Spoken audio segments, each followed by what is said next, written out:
হযরত জাবের রাদিয়াল্লাহু তাআলা আনহু খন্দকের যুদ্ধে হুজুর সাল্লাল্লাহু আলাইহি ওয়াসাল্লাম এর পবিত্র পেটের উপর পাথর বাঁধা দেখে ঘরে এসে বিবি সাহাবাকে বললেন, ঘরে এমন কিছু কি আছে যা রান্না করে দাও হুজুরের জন্য, হুজুর সাল্লাল্লাহু আলাইহি সাল্লামকে খাওয়াতে পারি।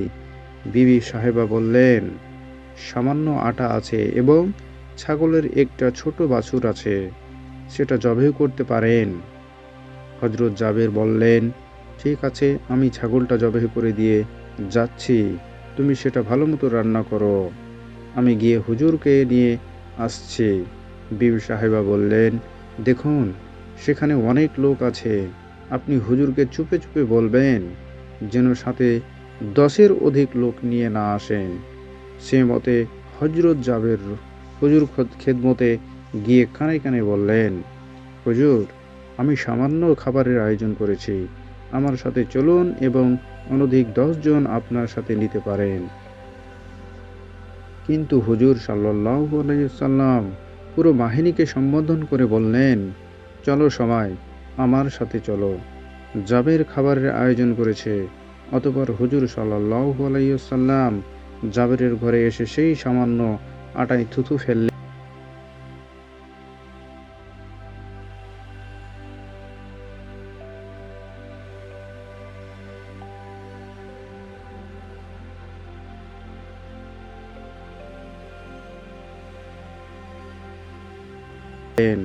অনুরূপ মাংসের ডিস্কিতে থুথু ফেললেন।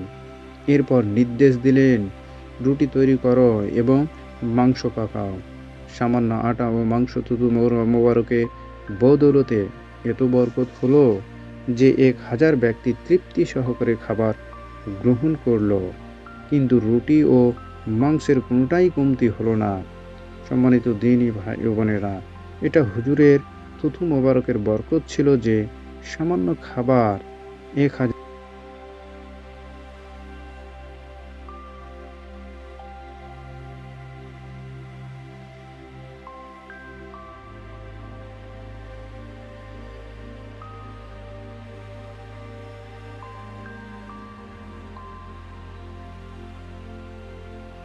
জন তৃপ্তি সহকারে খাওয়ার পরেও অবিকল হয়ে গেল, কোনো কমতি হলো না। যারা হুজুরকে আমাদের মতো মানুষ মনে করে, তারা যদি তাদের নিজ ঘরের কোনো ডেস্কিতে থুথু ফেলে, তাহলে ওদের ঘরের বিবিরাই সেই ডেস্কিতে বাইরে ফেলে দিবে, কেউ সেই ডেস্কির খাবার খাবে না। সম্মানিত দ্বীনী ভাই বোনেরা, এ ছিল হযরত জাবির রাদিয়াল্লাহু তাআলা আনহা এবং যে হযরত মুহাম্মদ সাল্লাল্লাহু আলাইহি সাল্লাম 1000 লোককে যে খাওয়ানোর ঘটনা ছিল তার বিস্তারিত বিবরণ। আবারও অন্য একটি ভিডিওতে অন্য একটি কথা নিয়ে আপনাদের সাথে হাজির হব, সে প্রত্যাশায় ভালো থাকবেন। আসসালামু আলাইকুম ওয়া রাহমাতুল্লাহি ওয়া বারাকাতুহু।